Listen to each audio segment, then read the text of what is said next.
I want to welcome everyone to our live event for today. As you are noticing, we have this, I've put today this oil lamp as a very nice symbol to the Diwali holiday, which is today. The Diwali holiday is one of the most famous holidays in India. It is literally the holiday for light, and it actually has a spiritual meaning which represents the conquest of the darkness by the light, the wisdom over ignorance, and basically the spiritual light is very much the key element of the Diwali holiday. But in India, this is celebrated as well with a lot of firecrackers and a lot of noise and a lot of explosions. So you will see that in the next hour or so, you're going to have in the background as I speak a lot of kabooms going on, because people are basically using a lot of firecrackers around. It's a very big deal here. Another thing to remember is that today is also the new moon. We are very much in the proximity of the new moon, which also signifies a very strong and powerful energy, and that means that we are kind of blessed today to really explore such a spiritual text as the Bhagavad Gita in conjunction with all these very beneficial elements going on. So I'm going to read for you from the Bhagavad Gita. We last time were reading from the Chapter 5 of the Bhagavad Gita, where we were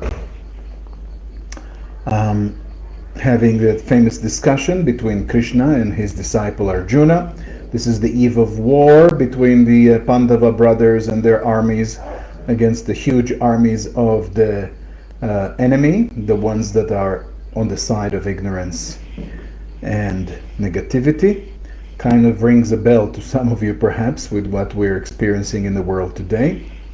But nevertheless, with this in mind, I just want to remind you that we had Arjuna, the great warrior and the leader of the army, who is having a bit of a crisis. He doesn't know what to do.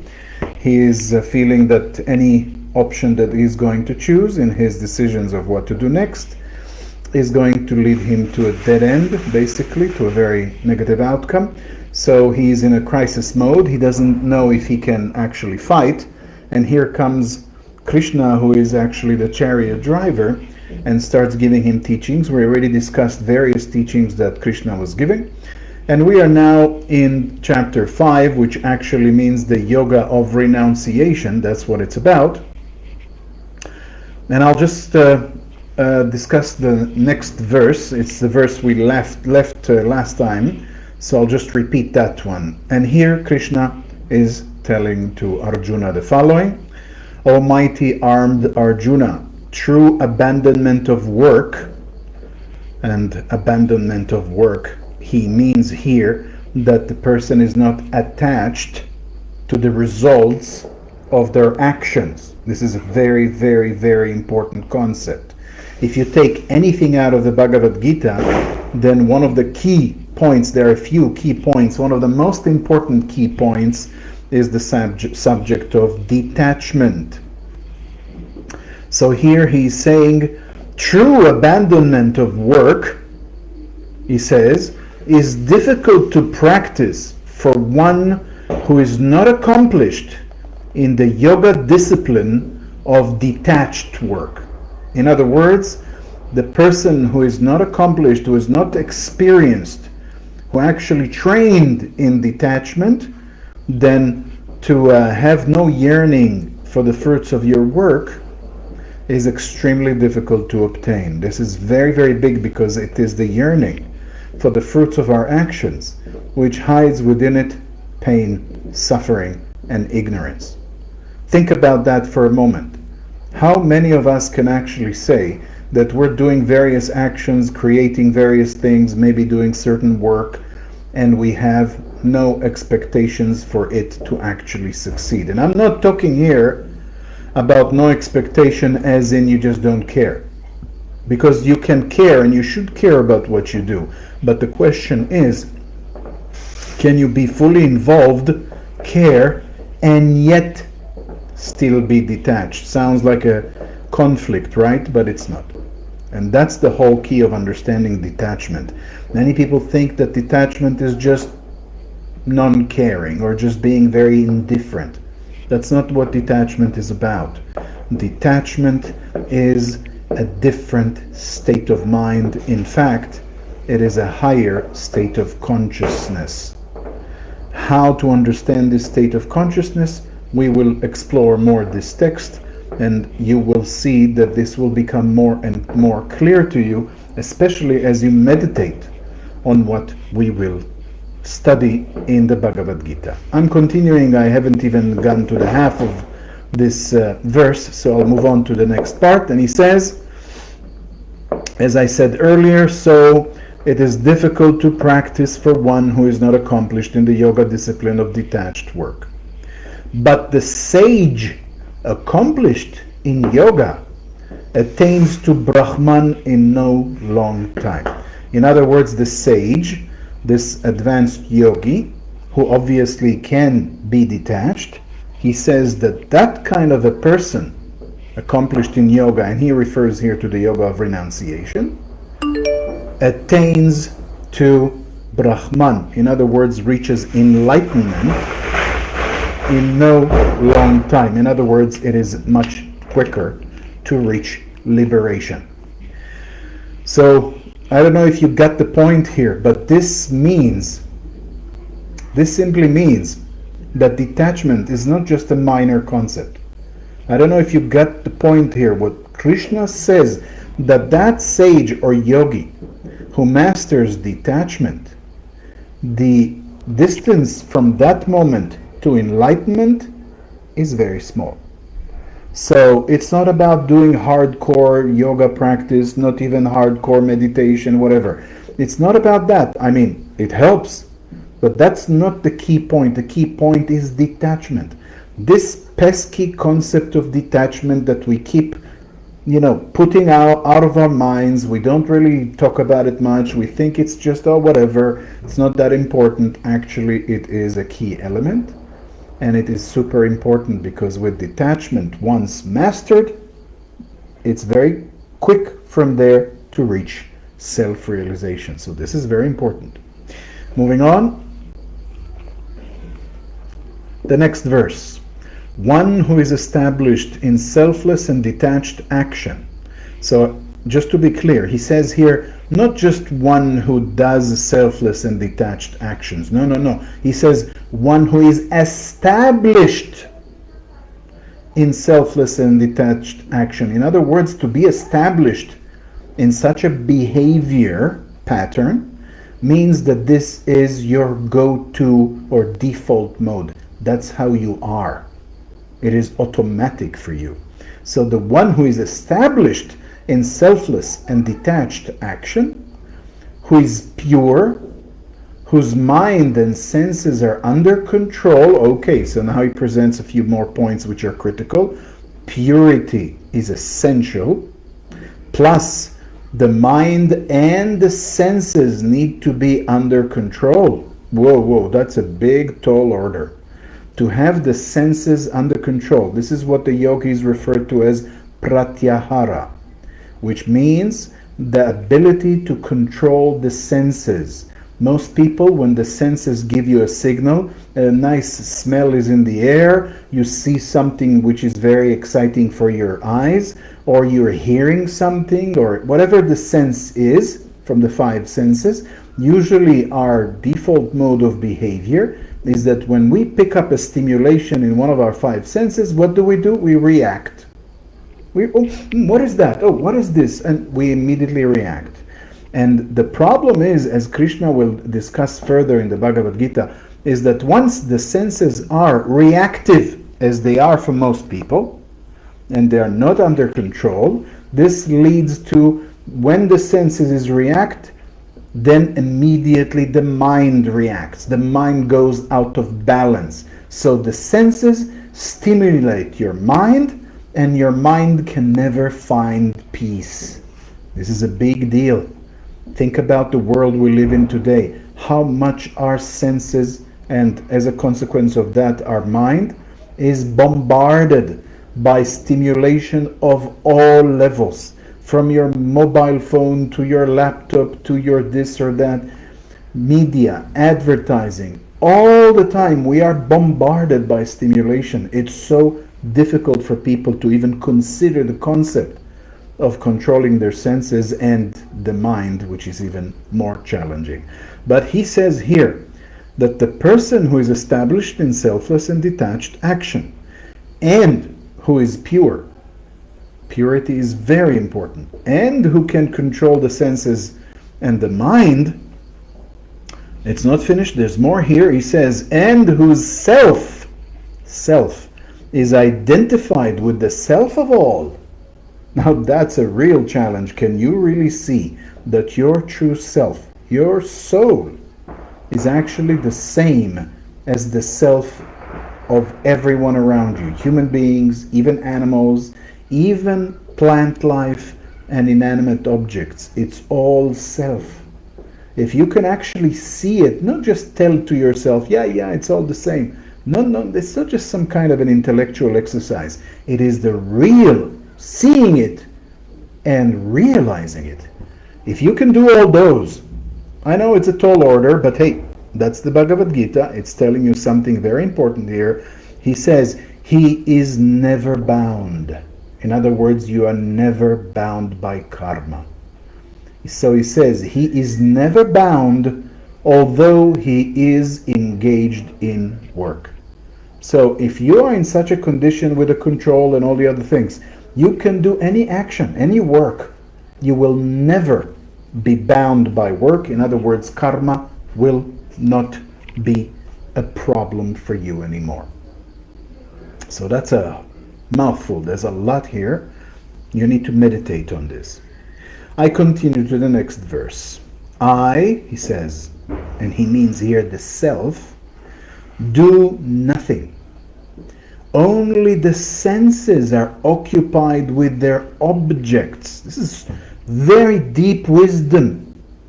Try to really meditate on this. He says, only the senses are occupied with their objects. This should be the conviction of one who is detached in action and established in the truth that he is the Atman. That's the truth, that you are the self, the Atman. Even while seeing, hearing, touching, smelling, eating, walking, sleeping, breathing, conversing, evacuating, even when you're in the bathroom, holding in, and opening and closing the eyes. So no matter what actions you do, the point is that you are doing nothing. Even when you do all these things, if you have the right state of mind, then you know this is not intellectual. This is an existential state. You know that it is not I, the self, who is acting. This is nothing else than your senses going pak, pak, pak, pak, pak. They are getting input. Pum, pum, pum, pum, input is coming in. You are not confused by that. Can you imagine what kind of freedom you can obtain when you truly realize that? Because most human beings live in a state of reaction. Continuously we jump whenever things happen to us. We see a post on Facebook and we go, whoa, we have a reaction. Somebody is sending us a WhatsApp message or an email, or people talk, or something else happens, or the elections go in one way or another way. And now the mainstream media is saying, oh, there's big fear, there's a virus, there's whatever. All these things are happening externally to you. And your senses go, bup, bup, they swallow it all. And with all that stimulation where your senses pick it up, your mind interprets all this input, and your mind is never at rest. It is jumping all over the place. And when the mind jumps all over the place and it is extremely problematic. The mind is like a thunderstorm. It's like a tsunami. It keeps going and going and going. It doesn't stop even for a fraction of a second. And with that condition being how we are, we will never be able to realize our true self. How? It's like I'm telling to a person, can you perceive a beautiful flower somewhere over there, and that person is in the middle of a tornado? It's so crazy, the wind and the rain and the lightning and the dust and the mess, and it's like crazy. And I'm telling you, can you just stand there in the middle of the tornado and just look at the flower, I don't know, 20 meters in that direction? So peaceful, isn't it? You're saying, what? I am all over the place. What flower? What are you talking about? This is the problem. So it's the mind reacting to the senses that is causing us the problem, that we cannot really perceive the self. This is what he's saying. But when you can achieve that state, he says that no matter what you do, touching, eating, smelling, walking, bathroom, whatever you're doing, you will never for a second, even when you breathe, even if you blink your eyes, never for a second you will lose sight of your true nature. And that is a very big deal. That's spirituality. That's why this text is such a beautiful and such a deep text.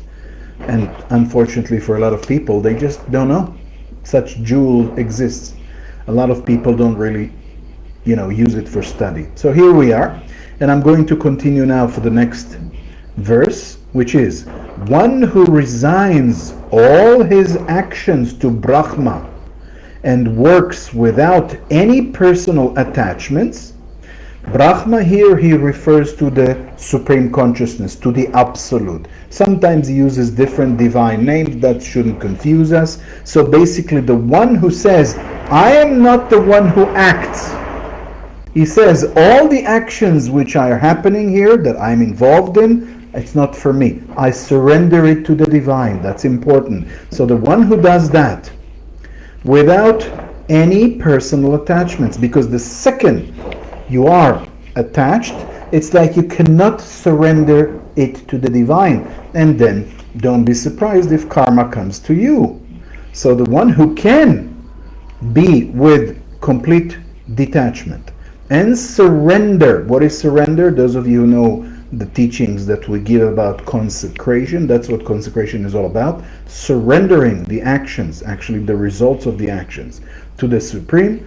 That's the way to go, he says. So he continues here.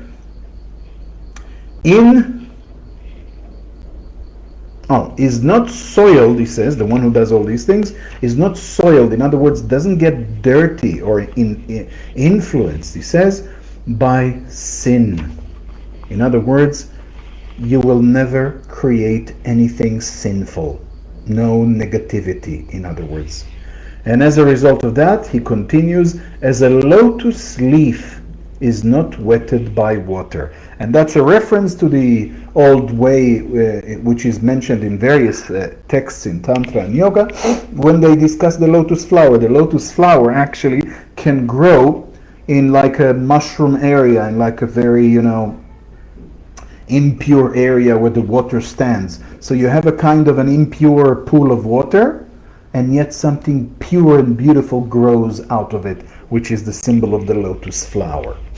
Continuing, for the attainment of mental purity, spiritual aspirants, the yogins, perform actions devoid of attachment. So he continues on the same theme. He says, again I'm saying, for attainment of mental purity, if you really want to have a pure mind, he says, what the yogins do is they perform actions devoid of attachment. So actions must be done always in a state of full detachment, with their body, mind, intellect, and or even merely with the senses. So whatever is involved, your body, your mind, your intellect, your senses, full detachment must be there.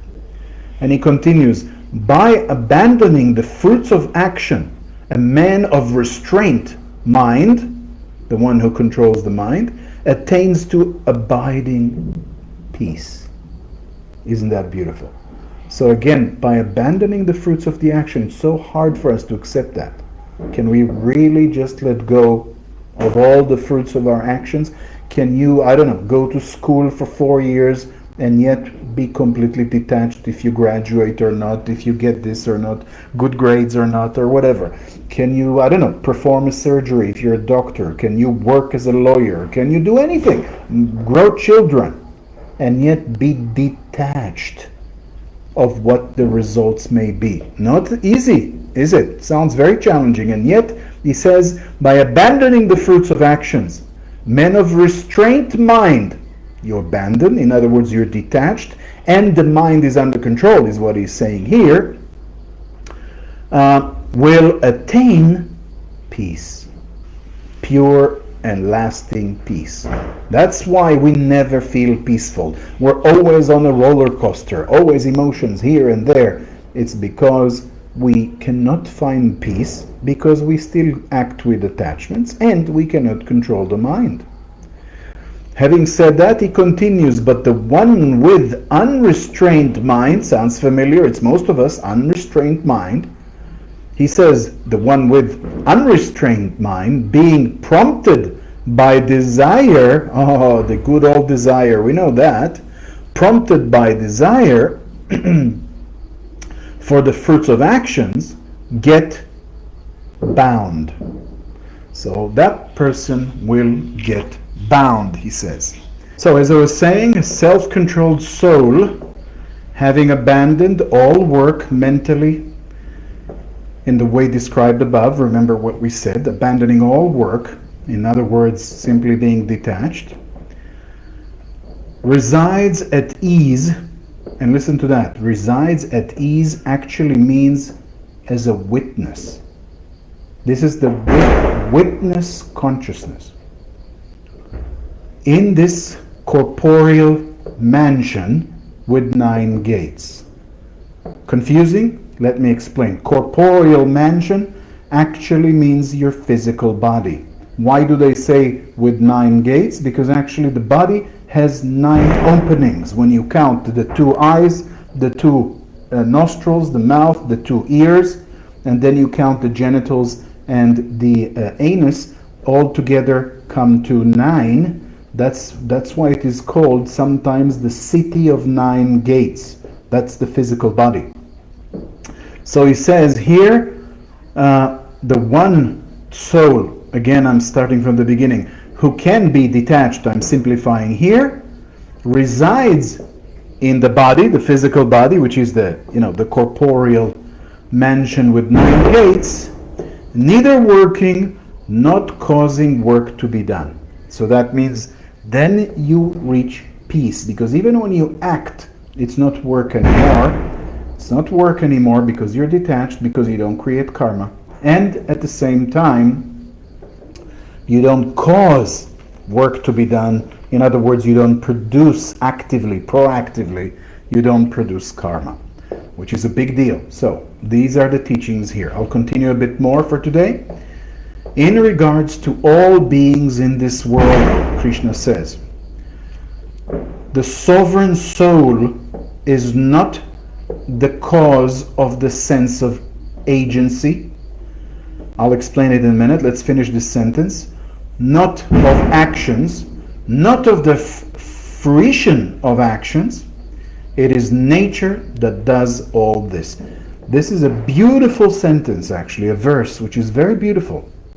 Let me clarify it. It says, with regards to all beings, this is clear, in this world, the sovereign soul, in other words, your true self, the Atman, is not the cause of the sense of agency. In other words, the Atman is not what causes you to say, I did this, or I am the cause of that. It's not the Atman. The Atman actually is independent. It is sovereign. It is in his own space. Atman is the truth. Everything else is an illusion, including the actions or the causality thereof. And that's why It says here, it is not your soul or your Atman which is the cause of the sense of agency, not of actions. So it's not your Atman that causes you to do actions, because Atman is already perfect. It doesn't need to act. It doesn't need to do anything. It is already of the nature of bliss. So what do you need to do when you're in bliss? Is there more bliss to get? You can't go beyond the bliss of the Atman. That's the absolute bliss. So that's why it's not the one that causes you to act. It is nor the one that causes the fruition of actions. In other words, it doesn't cause the results of the actions. He says, then you ask yourself, then what causes the results of the action, or the actions themselves, or whatever else, the sense of agency and so on? He answers, so he doesn't leave you hanging. He says, it is nature that does all this. It's beautiful, because in other parts of the Bhagavad Gita he repeats the same formula, but in a different way, which makes even more sense. He says, it is not the Atman that acts. It is the gunas acting upon the gunas. In other words, the forces of nature are acting upon the forces of nature. That's what causes this illusion in front of you. Actions, reactions, stuff's happening, crisis, success, all kinds of stuff. All of that is actually an illusion, because if you are true in your realization of who you are as the self, there's nothing more beyond that. It's all an illusion beyond that. That's what is said here, basically. So he explains what really goes on in reality. The all-pervading being, he again refers to the Atman in different ways, does not accept the sins or merits of anyone, as full stop here. So he says, it is the Atman itself is so pure, it is so perfect, that it does not accept any results of actions or anything to do with your sins. That means if you've done actions which created negative reactions, negative karma, or merits, you did positive actions, you created positive karma. None of that matters to the soul, to the Atman, to the Supreme Self, he says. Knowledge of the Divine Spirit, he continues, is veiled by ignorance. This is amazing. He says knowledge of the Divine Spirit, and he doesn't mean just knowledge intellectually. He says truly realizing your Divine Spirit.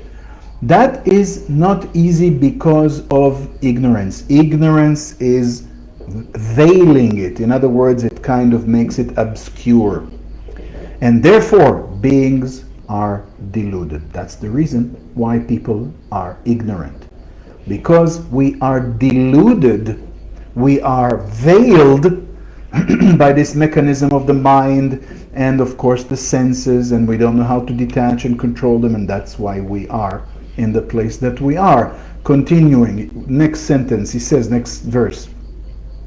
But in the case of those whose ignorance has been destroyed by the knowledge of Atman, who are those? The yogis, of course, those who learned to recognize the true self. They are not anymore confused by the forces of nature creating all this tornado around you, which we call life. To them, he says, those yogis or yoginis, he says, to them that knowledge reveals the supreme truth. The knowledge of the Atman reveals the supreme truth. The supreme truth. Would you like to know the supreme truth? You need to control those. And he says, as the sun does the objects of the world. If there is no sunshine, there is darkness. And then you fumble around, you bounce into walls, you fall into a pit, you're walking around like a blind person. And then when the sun is out, suddenly you can navigate in the world easily. And you are not anymore in trouble. That's exactly what he says here. When you develop the right understanding of your true nature being Atman, that realization suddenly makes you awake.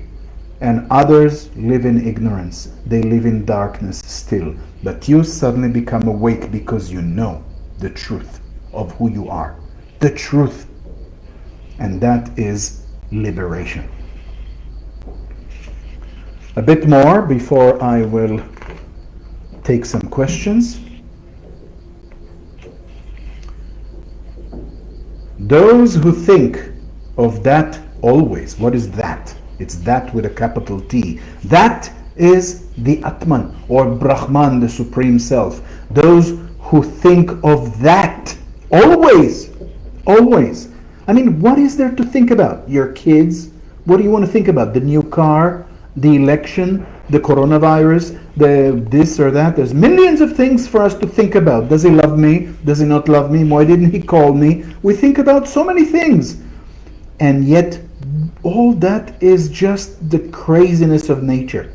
Instead, he says, those who think of that, the Supreme Self, always, who are ever at one with that, who are one with that, always, always you know your true nature, and who look upon that as their goal, get purified of their sins by divine knowledge. This is divine knowledge.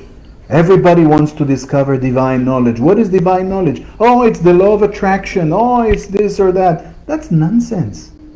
The law of attraction or any other laws, these are just nature. We just understand nature better. You learn physics. You learn quantum mechanics. Woo! So smart. Professor in the university. You still have zero knowledge. Your knowledge is of nature still. You need to go beyond nature. You need to have the divine knowledge. Divine knowledge is knowledge of the self, of the Supreme Self, of the Atman or Brahman. That's divine knowledge. And he continues.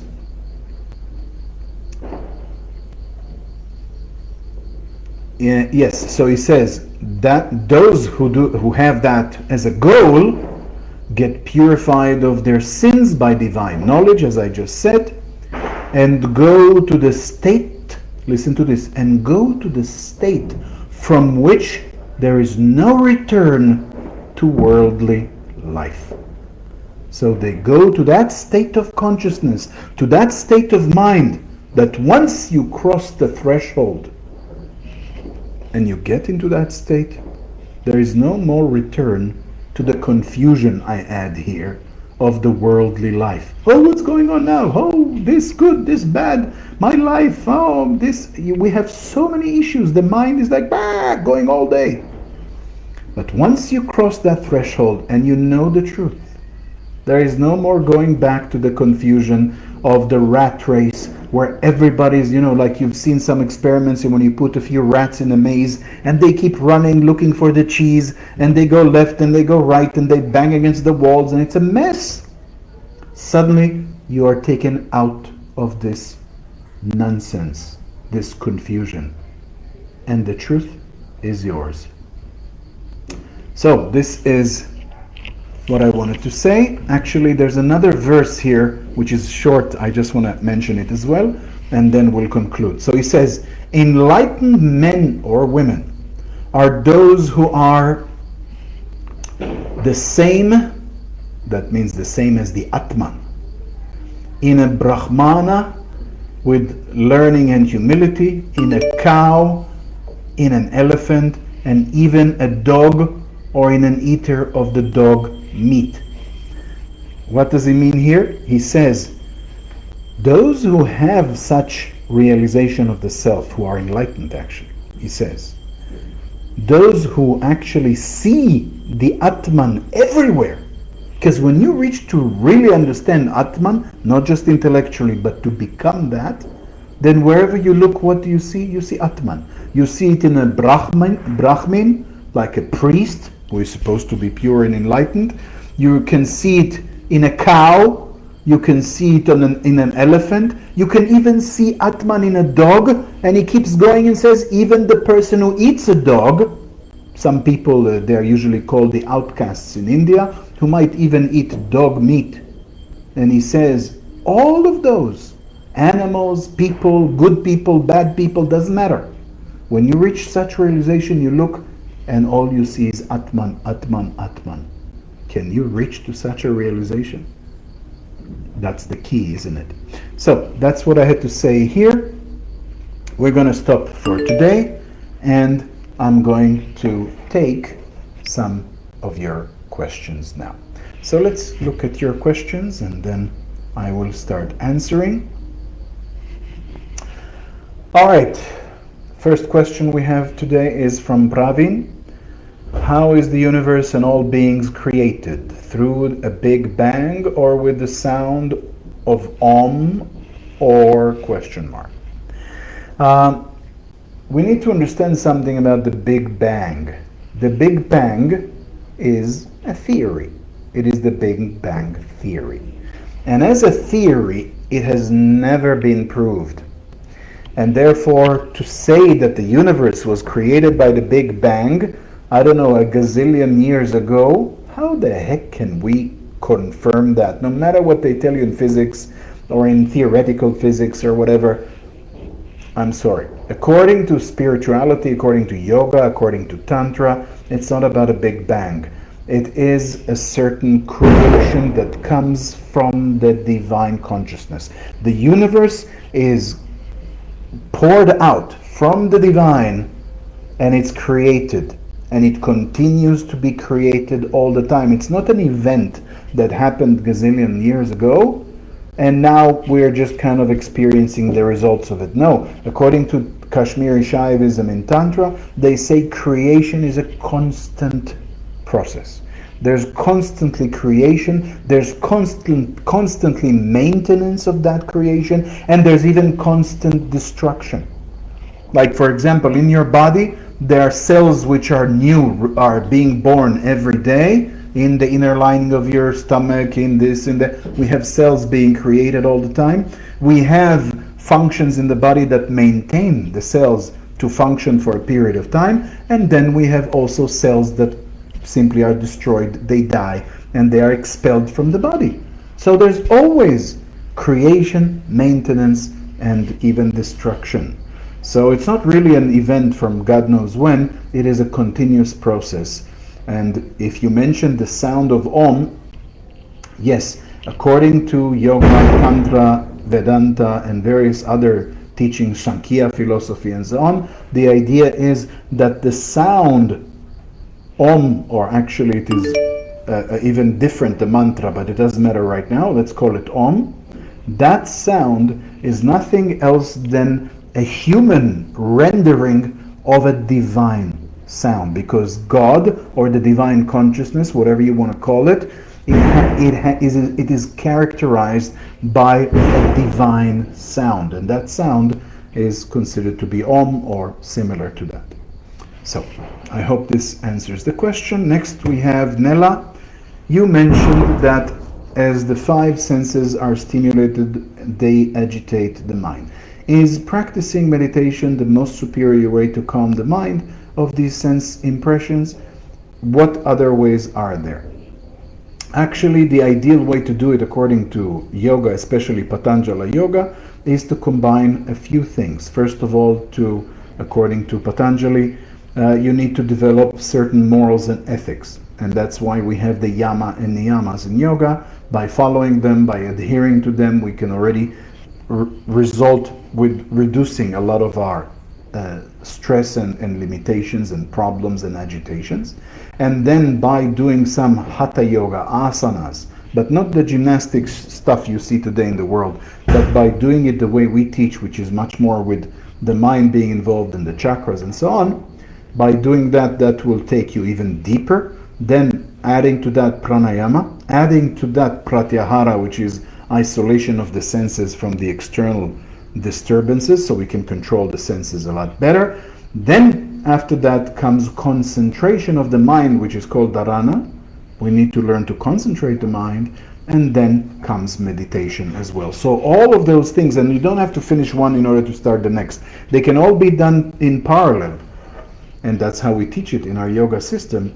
Then you will see that the whole system is built exactly to bring you to this control over the senses, control of the mind, and eventually a different or a higher state of consciousness. So this is the mechanism, and that's what is recommended. So it's simply not just meditation. Of course, meditation is wonderful, but it's good to add a few more things to complete the process of it. I have a follow-up question from Nella, I see. How can we go to a more detached state in the midst of a situation that stimulates our senses and agitates the mind to regain control? Well, how do you do it? I just described it. You need to train daily by studying the yama and niyamas daily, if possible, by practicing asanas daily, by practicing pranayama, by practicing pratyahara, isolation of the senses, by practicing concentration of the mind, and also meditating regularly. By doing all these things, we will get more and more close to this ideal thing that we want to get, which is, of course, to become more and more detached. You can meditate on the concept of detachment. You can simply become self-aware and observe how you are not detached. Observe your own mind. What does it do? How is the process happening? Notice, my senses just picked up on something. Observe what's happening. I'm noticing immediately that my mind is reacting. I'm noticing that I have agitation. I'm noticing that suddenly I'm making an action which I didn't want to do. Observe the whole process. And as you do observe it regularly, observation in itself will change into awareness and will give you better results. Anna is asking, I don't understand the difference between Atman and Brahman. That's first question, so I'll answer that. Atman is considered to be the self, as in the self in the human being. Some call it Jivatman, some call it Atman. It's the individual self. Brahman is the self of the universe. The universe and the human being are actually identical, as the law of correspondence says, and that's why we are a copy of the universe. And therefore we have a divine spark, let's call it, within us, and there is a divine spark in the universe. The universal divine spark is bigger because the universe is infinite, and therefore it is called Brahman. At the human level, it is called Atman. Second question, what about the fusion absorption with Atman? Is it the truth of the soul? I don't know what you mean by the truth of the soul, but when we talk about absorption with Atman or with Brahman, again, some people call Atman and Brahman the same thing, and the individual self they call Jivatman. So it simply depends on which system you look at. In Vedanta, they talk about Brahman as the ultimate, and then Atman is synonymous with Brahman, and at the level of the human being we have Jivatman. Others may call Atman the part which is within us and Brahman the universal, and again in other systems they have a bit of a different terminology, but you get the point here, and that's why. Now, what about the fusion or absorption with Atman? Is it the truth of the soul? This absorption simply means realization of your true nature, because it's not that really there is an absorption. To say that there is an absorption, and I know this might sound a bit weird, but it is a high truth. If you think about it very, very deeply, what is absorbing into what? By saying my Atman or Jivatman has been absorbed in the Brahman, means that there is a differentiation. I have me here, and then there is God over there. According to Yoga and Tantra, and especially Kashmiri Shaivism, it is all one. Even the Bhagavad Gita, as I just read what Krishna was saying, he said, if you reach to that state of mind, you will look around and all you see is Atman. The cow is Atman, the dog is Atman, everything is Atman. And then what is absorbing into what? Do you need to absorb into anything? You're already there. As it is said in Vedanta, you are that. You're already there. Of course, it's just intellectual at the moment. You need to get to this understanding as a state of consciousness. That's a different thing. It's an existential shift, but at least you have the idea, and now you need to do the yoga practice, the meditation, to get to that practically. All right, let's move on to the next question here. Yana is asking, when you first realized that there is God, till the enlightened self, can you describe a spiritual path till self-realization in a sense?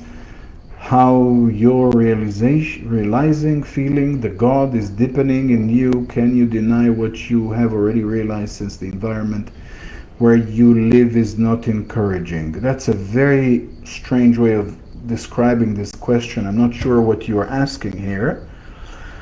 When you first realize there's God, till the enlightened self, can you describe a spiritual path till self-realization, in a sense, how you're realizing, feeling the God is deepening in you? I'm sorry, I don't understand what you mean here. It's a very convoluted way of writing. If you don't mind, Yana, just ask it again in a much more simpler, clear, good English way, because I simply don't understand the question. Raya is asking, what's the difference between Tibetan love, kindness, compassion, coming more from Ajna, and the teachings of Jesus, love and mercy, that are coming more from Anahata? Raya, when you ask such a question, you already answered it in your question. And that's exactly the case. When you hear the Tibetan way, the Tibetan yoga, and generally Tibetan Buddhism, when they talk about love and kindness, they're talking about compassion from the mind. It's a kind of understanding and letting go and being detached. It's a very mental type of approach. When we look at the teachings of Jesus, this is pure anahata. This is anahata going massive, very, very deep. So you answered the question exactly. So good job, Raya. Good question and good answer coming together. Yanita is asking, what's the most efficient meditation technique in Tantra? Well, Yanita, Tantra is a huge system of teaching, and it has many meditation techniques which are very powerful. So therefore I would say, if I really want to answer your question very well, I'll tell you the truth, there's not one meditation technique which is the most efficient. But out of the many, many different meditation techniques that Tantra teaches, you will find that they teach so many different meditation techniques exactly because different people have different temperaments, different inclinations, attitudes, the different structure, and that's why for a different person, different technique might become more powerful. Some people that I know, they like, for example, prana uchara, which is a classic tantric meditation technique, and for them it works amazingly. In me, perhaps some different meditation techniques works much better. For another person, a third meditation technique is really on the dot, really gives them the best results. Can you say that one is better than the other? No. I would say that for each individual, a certain meditation technique might be more powerful, more effective than others. So it's a very individual thing, and that's exactly why the ancient tantrics and yogis created so many different meditation methods, because they knew that there are so many different typologies of people out there, and there is no one solution fitting all. Everybody's different. If you look at the famous tantric text called the Vijnana Bhairava Tantra, you'll find that only in that text, and there are other texts, so just in that text there are 112 different techniques of meditations which are taught there. And that's again because there's not one which is better than the other, it's what fits best for you. So I've studied many techniques of the Vijnana Bhairava Tantra. Some of them work for me much more powerful, others not so much. And it's okay, because I have my structure, you have your structure, everybody's different. So I hope this answered the question. Jonathan is asking, hi Soma, if everything is Atman, would you say evil, nature, etc., all is Atman? Of course, yes, it is all Atman. But I'm understanding then your question would be, how would you say evil is Atman? We just said Atman is bliss, it's divine, and so on. Yes, but we need to understand that what we call good or bad, it's still a duality. And I know this is challenging, this information. Actually, this is what we teach in Kashmir Shaivism, which is called monism. This is a wild teaching. It's not for beginners. But just to give you some general understanding, we as human beings are part of nature. And being part of nature, nature functions always in duality. Good, bad, day, night, black, white, pain, suffering, success, failure, always duality. plus minus. It's how nature exists. Without duality, there would be no nature. We as human beings, therefore, have duality within us. And the duality is reaching its peak in the human being at the level of the mind, the third eye level of the mind. Our mind functions because of duality. But what happens when we surpass the mind and we go to the crown chakra? When you go to the crown chakra, you actually reach a state where there is no more duality. It is called the unified field of energy. At that level, there's no plus and minus anymore. There is the zero, the zero polarity. That's the Atman, that's enlightenment, where there is no more good, bad, plus, minus, success, failure. All these things have no more meaning anymore. And that is why, yes, we can say that even good and evil are all part of Brahman. But it's not because Brahman is, saying, oh, bad things happen and we need to accept it. It's still a level of ignorance. Even evil or goodness is still part of nature, and we need to even surpass that. And that's exactly one of the biggest tests in reaching enlightenment, where you need to even surpass our illusions about good and bad. Of course, at the daily life, we would say evil or negative people or dictators or whatever, that's horrible. They cause so much suffering. No yogi would support a dictator or some other horrible person. Of course, because that's on the day-to-day life, we need to do good things. That's part of our progress of evolution. But when you go high enough in your meditation, you eventually will even abandon all these illusions of good and bad. And then you will see the ultimate truth. It might be still confusing, but keep it in your mind for now. This will be explored further in our teachings, especially if you join our Kashmir Shaivism course. I hope we'll have a chance to teach it with all this pandemic story. But if we do, you're welcome to join, where I go very, very deep into the subject of monism and really go past into the teaching of enlightenment and the zero polarity. We'll get to that when the time comes. Well, I hope it helps. Penelope is asking, any book recommendations for studying the yama and niyamas? You can study the yama and niyamas in the teachings of Shivananda, Swami Shivananda. You can even find a lot of his books online, PDF format and so on. I'm not sure which of his books really talk about it. I've read many of his books, but let me think. I think his book, Practice of Yoga, it's called Practice of Yoga. He discusses the yama and niyamas there. And perhaps even if his famous book called Mind, Its Mysteries and Control, he also mentions it there and perhaps goes into details. So try with those two and then work your way up. Yanita is asking again, thank you. Perhaps it would be more correct to ask for a recommendation of meditation to start with. I'm just trying to navigate my way as a beginner. Yes, the one I've mentioned, Prana Uchara, is a very good one. We teach it in our courses. Other type of meditations, one of the best that I consider supreme is Laya Yoga. Both of these teachings we give in level 1 of our Tantra Yoga courses, and even in other courses we present some of these meditation techniques. So those are the ones I recommend. And with this, we are coming to the conclusion of this live event. I'm sorry about all the explosions. This is Diwali. It comes as part of the whole exciting story of Diwali. And we had a couple of glitches here with the connection, some issues, but I think it was overall good.